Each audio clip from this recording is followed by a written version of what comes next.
حجاب کو ایک میجر بنایا گیا، حجاب کو موضوع سخن بنایا گیا، حجاب کو موضوع بحث بنایا گیا، حجاب کو اس قدر عام کیا گیا کہ حجاب کے تعلق سے آج اس طریقے کی باتیں سامنے آ گئی کہ جیسے حجاب نہیں ہندوستان کا سب سے بڑا ایشو ہو، حجاب نہیں یہ بھوکمری کا سوال ہو، حجاب نہیں یہ ہندوستان میں افلاسی کا سوال ہو، حجاب نہیں سب سے بڑا میٹر ہو،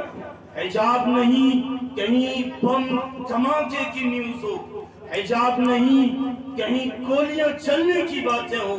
حجاب نہیں جیسے یوکرین اور روس کی لڑائی ہو۔ اس طریقے سے ہندوستان کے میڈیا نے چیخنا چلانا شروع کیا اس حجاب کے میٹر کو لے کے، اس حجاب کے ایشو کے لے کے، اور پھر اس طریقے سے مسلمانوں کے اس لباس کو، مسلمانوں کے اس پاکیزہ پوشاک کو بدنام کرنے کی پوری اور ناپاک انتھک کوشش کی جانے لگی۔ لیکن افسوس،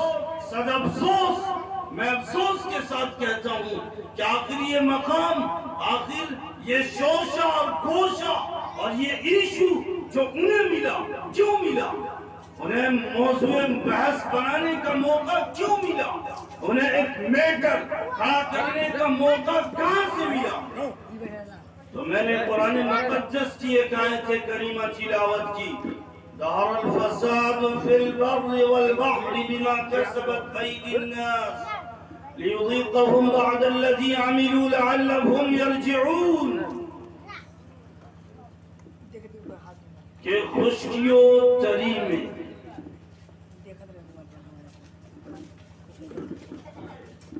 جتنے بھی فسادات رونما ہوئے اور ہو رہے ہیں، یہ انسانوں کے اعمال کا نتیجہ، یہ انسانوں کے اعمال کے بیڈ ریزلٹ ہیں، اور انسانوں کی وجہ سے ایسے ہو رہے ہیں۔ جب انسان اللہ کے لا کو، اللہ کے اصول کو اور اللہ کے رول کو صحیح طریقے سے نہیں مانتا تو اسے ایکشن میں نہیں لاتا، اسے ایکٹیویٹیز میں نہیں لاتا، اور اس پہ کوئی پریکٹیکل نہیں کرتا، اور اس پہ عمل کر کے نہیں دکھاتا، اللہ کے بنائے ہوئے اصول کو دنیا میں نافذ نہیں کرتا،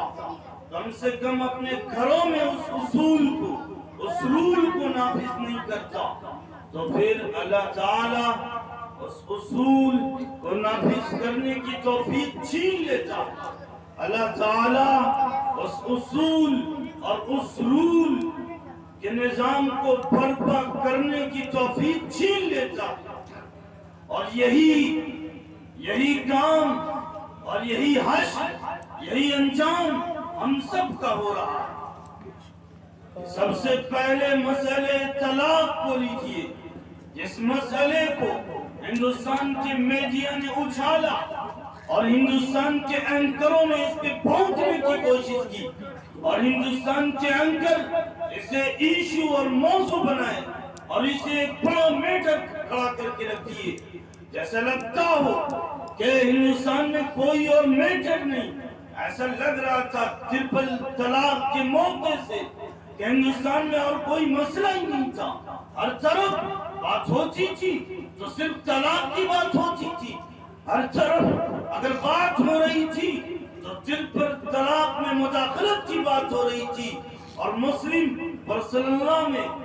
انٹری کی بات ہو رہی تھی، اور اس کے خاتمے کی بات ہو رہی تھی، اور اسے مکمل طریقے سے بین کرنے کی بات چل رہی تھی۔ اس وقت بھی یہی ہوا تھا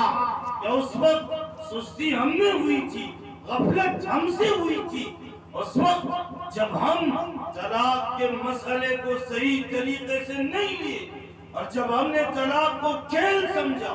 جب ہم نے طلاق کو بازی چاہے فال سمجھا، چاہے شراب کے نشے میں، چاہے لڑائی کی وجہ سے، اختلافات کی وجہ سے، جس کی وجہ سے بھی ہم جس طریقے سے چاہتے طلاق کا غلط استعمال کرتے، طلاق کے ساتھ کھلواڑ کرتے، تو پھر اللہ تعالیٰ نے طلاق کو ہم سے چھین کر غیروں کو دے دیا، اور پھر اسے موضوع بحث بنا دیا گیا، اسے ایشو بنایا گیا، اسے ایک میٹر بنایا گیا، اور پورے ہندوستان میں اس پہ بات ہونے لگی، اور پورے ہندوستان کے لوگ اس پہ اظہار خیال کرنے لگے، اور چرچے میں طلاق کی بات آنے لگی۔ اس وقت بھی غفلت ہم سے ہوئی تھی، اس وقت بھی سستی ہم سے ہوئی تھی، اس وقت سستی ہم سے ہوئی تھی کہ طلاق جو آخری درجے کی چیز تھی، طلاق جو آخری درجے کی بات تھی اور آخری درجے کا عمل تھا، ہم نے اسے ہر جگہ جب استعمال کرنا شروع کیا، اس کا غلط استعمال کرنا شروع کیا، تو پھر اس کو اللہ تعالیٰ نے ہم سے لے کے دوسروں کو دے دیا، اور کہا کہ ان سے اس کی حفاظت نہیں ہو سکتی، یہ اس کی خلاف ورزی پہ اترے ہوئے ہیں، یہ اس کی مخالفت پہ اترے ہوئے ہیں، یہ اللہ کی اس نعمت کی ناقدری اور ناشکری پہ اترے ہوئے ہیں، اس لیے تم لوگ اور اس میں مداخلت کرو، تم جو چاہو کرو۔ یقیناً اس کے بعد سے لا لایا گیا، ایک اصول لایا گیا، رول اور قانون لایا گیا، اور پھر جو طلاق دے گا 3 طلاق دے گا، اسے 3 طلاق دے گا، اسے ایک سمجھا جائے گا، اور پھر جو طلاق دینے والا ہوگا اسے جیل کی کال کوٹریوں میں جانا پڑے گا، جیل کے سلاخوں کے پیچھے جانا پڑے گا، جس سے ہوگا یہ کہ اس کا گھر بیکار ہوگا، اور اس کے گھر کی تمام ضروریات پوری نہیں ہو سکیں گی۔ اس وقت بھی یہ مسئلہ سامنے آیا دیکھا، اس لیے کہیں نہ کہیں حجاب کے میٹر میں، نقاب کے میٹر میں اور پردے کے میٹر میں ہم سے سستی ہوئی، ہم سے غفلت ہوئی، ہماری ماؤں سے، ہماری بہنوں سے، اسلام کی بیٹیوں سے، اسلام کی خواتین سے سستیاں ہوئی، کہ جب پردے کی بات کی گئی اور کہا گیا ان سے کہ پردے میں رہو، حجاب میں رہو، نقاب میں رہو، اور فحاشی کا مظاہرہ نہ کرو، عریانیت کا مظاہرہ نہ کرو، اور پرانا فن کا مظاہرہ نہ کرو، بلکہ پورے جسم کو ڈھکو اور حجاب کے ساتھ باہر نکلو، بازار جاؤ حجاب کے ساتھ، دکان جاؤ حجاب کے ساتھ، مکان جاؤ حجاب کے ساتھ، اور طالبات اسکول جائیں حجاب کے ساتھ، یونیورسٹیز جائیں حجاب کے ساتھ، اور اسکول، کانوینٹ جہاں بھی جائیں، تعلیم گاہیں جائیں، حجاب کے ساتھ جائیں۔ جب یہ بات مسجدوں مدرسے سے بار بار کہی جاتی رہی، اور مسجد کے منبر و محراب سے ہمیشہ دہرائی جاتی رہی، لیکن جب لوگوں نے اس کو حرص جان نہیں بنایا اور اس پہ مکمل طریقے سے عمل پیرا نہیں ہوئے، پھر اللہ تعالیٰ نے اس نعمت کو لے کے دوسروں کو دے دیا اور کہا کہ اس کو موضوع سخن بنا دو اور اس پہ بین لگانے کی پوری کوشش کرو۔ اس لیے آج ہر جگہ بات چل رہی ہے، ہر جگہ حجاب کی بات، ہر جگہ نقاب کی بات، ہر جگہ پردے کی بات، اور یہ کہا جا رہا ہے کہ پردہ یہ آزادی چھینتا ہے، حجاب آزادی سلب کرتا ہے، یہ نقاب آزادی ختم کر کے رکھ دیتا ہے، اس لیے اس پہ بین لگنا چاہیے، اس کو ختم ہونا چاہیے۔ یقین جانیے کہ اول دن سے جب سے ہم نے اسلام کا کلمہ پڑھا، جب سے ہم اسلام کا پٹا اپنے گردن میں ڈالے، جب سے ہم مسلمان ہوئے، اس وقت سے اگر ہماری مائیں اور بہنیں باپردہ ہوتی، باحجاب ہوتی، بانقاب ہوتی، تو یاد رکھیے ایسا ایشو کھڑا نہیں کیا جاتا، ایسا میٹر اکھیڑا نہیں جاتا، اور پھر اسے موضوع سخن نہیں بنایا جاتا۔ لیکن جب ہم سے سستی ہوئی، ہم سے غفلت ہوئی، تو پھر اسے دوسروں کے حوالے کر دیا گیا، اور آج دوسرے ہمارے حجاب پہ بین کی بات کرتے ہیں، ہمارے حجاب کی مخالفت کی باتیں کرتے ہیں۔ اس لیے میری ماں اور بہنوں اور میری اسلام کی بیٹیوں، اسلام کی بہنوں ضرورت اس بات کی ہے کہ پردے کو مضبوطی سے تھامو، مضبوطی سے پکڑو اور حجاب کو لازم پکڑو. ابھی وقت سے قبل اس کے کہ حجاب تم سے چھین لیا جائے، قبل اس کے کہ حجاب پہ پین لگا دیا جائے، قبل اس کے کہ حجاب کے ساتھ کہیں نکلنا تمہارے لیے دوبر ہو جائے. تم با حجاب اب سے بن جاؤ، بالنقاب بن جاؤ، باپردہ ہو جاؤ اور تمام عریانیت کا گلا دبا دو، تمام فحاشی کا خاتمہ کر دو اور تمام برہنہ پن کو روک کے رکھ دو. اس لیے کہ تم اسلام کی بیٹی ہو، تم حوا کی بیٹی ہو اور تم اسلام کی بیٹی ہو اور تم اسلامی خواتین ہو. تمہاری شان الگ ہے، تمہاری پہچان الگ ہے، تمہاری علامت الگ ہے، تمہاری نشان الگ ہے. تم باحجاب رہو، یہ تمہاری شان ہے. تم بانقاب رہو، یہ تمہاری پہچان ہے. تم پردے میں رہو، یہ تمہاری پہچان ہے اور اسی میں تمہاری شان ہے، اسی میں تمہاری عزت و سمان ہے. یہ حجاب کا میٹر حجاب کا ایشو کرناٹک سے کھڑا کیا گیا. وہاں کرناٹک کے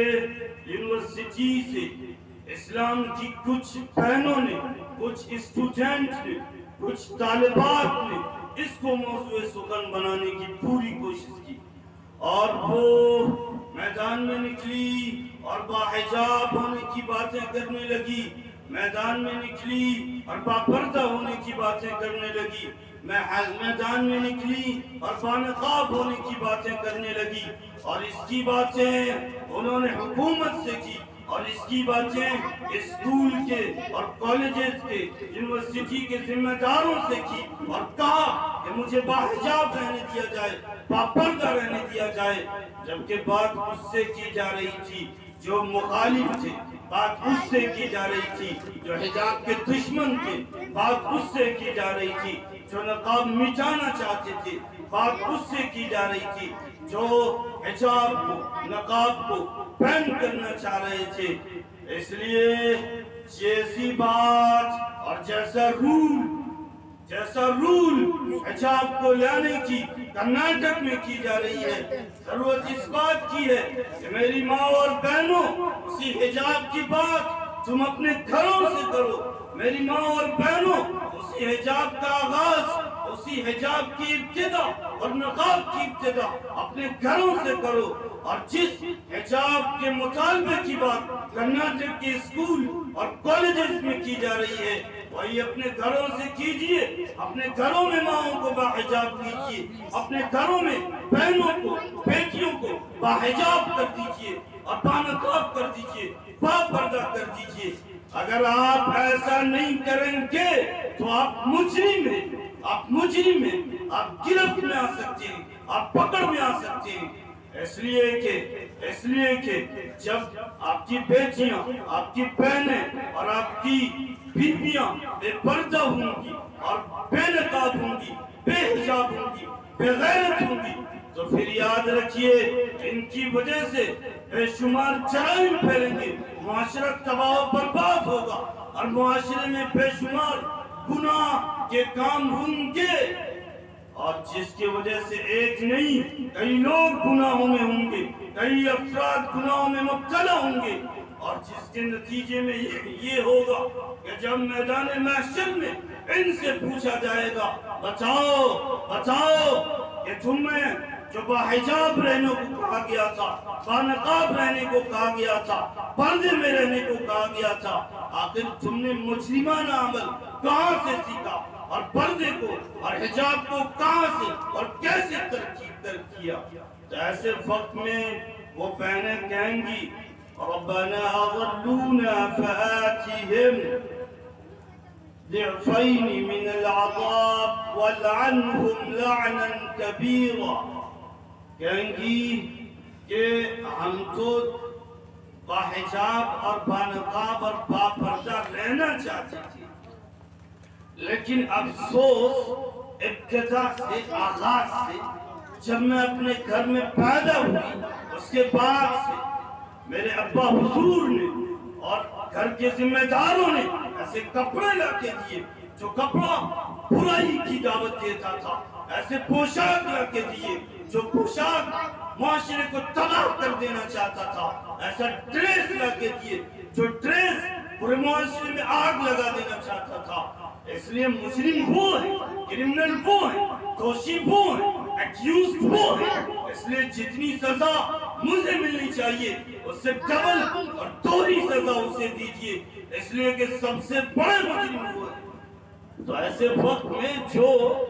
اپنی بچی کی خواہش پوری کرنے کے لیے، آپ دیکھ لیجئے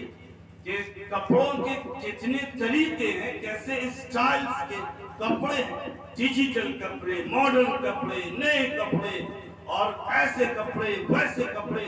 صاف کپڑے ایک بچوں کے ضد پہ دیے جاتے ہیں، جس کی وجہ سے وہ بچی مجرم بنتی ہے، وہ بچی گناہ کو فروغ دینے والی بنتی ہے، اور وہ بچی معاشرے کو تباہ و برباد کر دینے والی بنتی ہے۔ اور جس میں مجرمانہ رول ادا کرنے والے ان کے والدین ہوتے ہیں، لہذا ضرورت اس بات کی ہے، اگر اس پکڑ سے، اس گرفت سے بچنا چاہتے ہیں تو ضرورت اس بات کی ہے کہ آپ کو شروع سے جو اسلامی لباس ہے، جو پردے کا لباس ہے، حجاب کا لباس ہے، مکمل لباس ہے، عفت کا لباس ہے، پاک دامنی کا لباس ہے، پاکیزگی کا لباس ہے، وہ لباس آپ کو دینا پڑے گا۔ اور مجرمانہ لباس، گناہوں میں ڈوبا ہوا لباس اور فحش چیزوں کی طرف دعوت دینے والے لباس، وہ آپ کے لیے نہیں ہے، وہ دوسروں کے لیے ہے۔ اگر آپ اسے لاتے ہیں تو مجرم ہیں، آپ دوشی ہیں، آپ کرمنل ہیں، آپ کی پوچھ گچھ ہوگی، آپ گرفت کے دائرے میں ہوں گے، آپ کو کٹہرے میں کھڑا کر دیا جائے گا، اور جس قدر مجرم آپ کی بیٹی ہوگی آپ بھی اس سے کہیں بڑھ کے مجرم ہوں گے۔ لہذا جو بات اور جس چیز کی لڑائی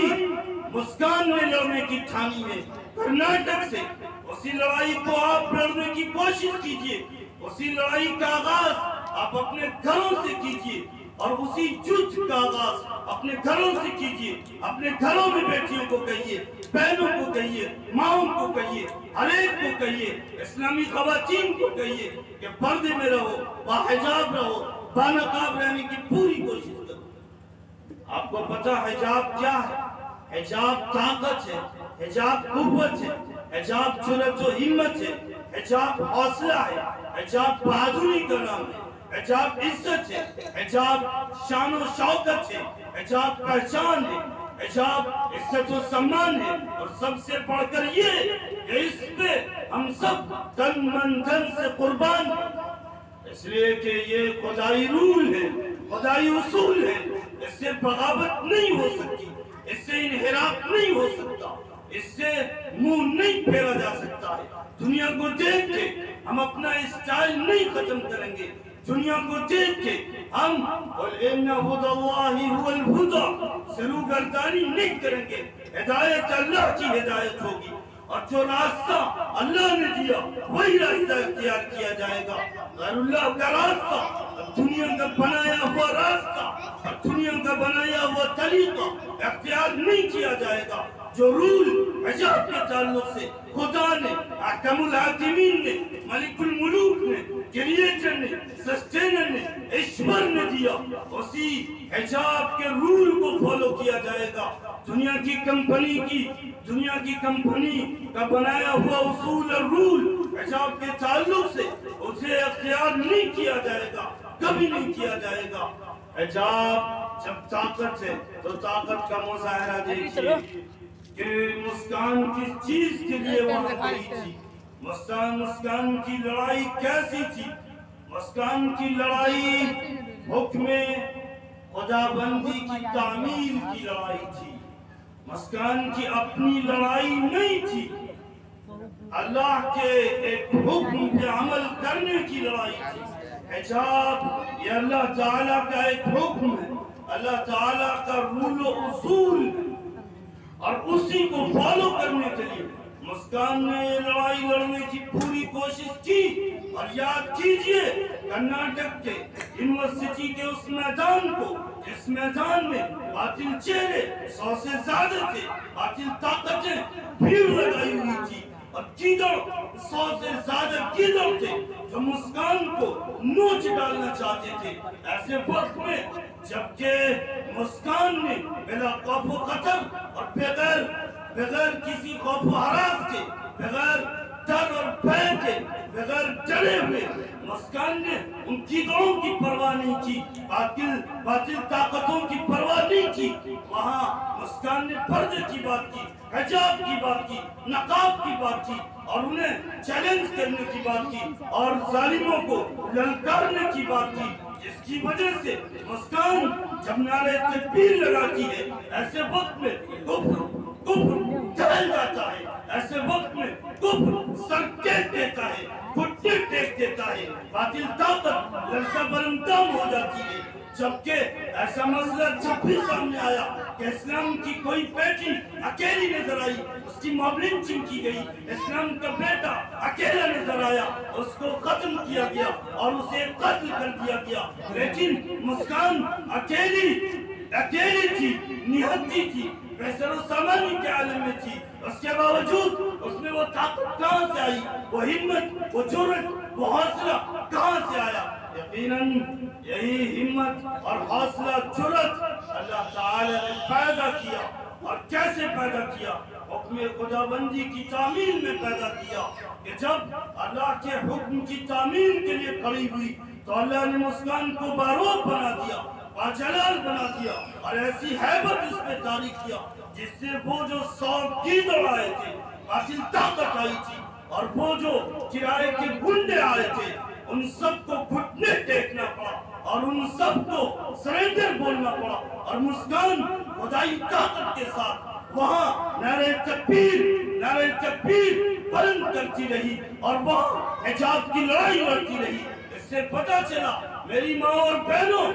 جب باحجاب ہوگی، جب بانقاب ہوگی، باپردہ ہوگی، تو تم مسکان کی طرح شیر دل ہوگی، مسکان کی طرح بہادر ہوگی. اور جب تم پردے میں رہو گی، جب تم نقاب اور حجاب میں رہو گی، تم میں طاقت آئے گی، تم میں ہمت آئے گی، تم میں جرأت آئے گی، تم میں صحیح صلاحیت آئے گی، اور تم میں لڑنے کی تمام چیزوں کو، تمام باطل طاقتوں کو پسے پوش ڈالنے کی طاقت آئے گی. اس لیے حجاب تمہاری طاقت ہے، اس لیے حجاب کو لازم پکڑو. اگر حجاب کو لازم نہیں پکڑتے تو کہیں بھی تمہاری موب لنچنگ ہو سکتی ہے، کلنگ ہو سکتی ہے. اس لیے کہ درندے کندراتے پھر رہے ہیں، درندے تمہارے کھوج میں ہیں، درندے تمہاری تلاش میں ہیں، درندوں کی تمہاری تلاش ہے. اس لیے چاہتے ہو کہ تم بچ جاؤ، سیفٹی چاہتے ہو، پروٹیکشن چاہتے ہو، حفاظت چاہتے ہو، نقاب میں آنا پڑے گا، باحجاب ہونا پڑے گا. نقاب میں آؤ گی، باحجاب ہوگی، اللہ سیفٹی دے گا اور اللہ پروٹیکشن پرووائڈ کرے گا، اور اس سے تمہاری نصرت ہوگی، اور اس سے تمہاری امداد و مدد ہوگی، اور ہر جگہ تم سر بلند رہو گی. کرناٹک کا میدان کیا، دنیا کا میدان فتح کر لے جاؤ گی. لیکن ضرورت اس بات کی ہے باحجاب بانقاب رہو تاکہ تم میں ہمت آئے، جرأت آئے اور صلاحیت آئے، صحیح طاقت و قوت آئے. اللہ تعالیٰ سے دعا کیجئے کہ اللہ تبارک و تعالیٰ پورے معاشرے کو باحجاب بنا دے، بانقاب بنا دے، باپردہ بنا دے، اور اسے طاقت اور قوت کی چیز ہمارے دلوں میں سمجھانے کے لیے ڈال دے. آمین. وآخر دعوانا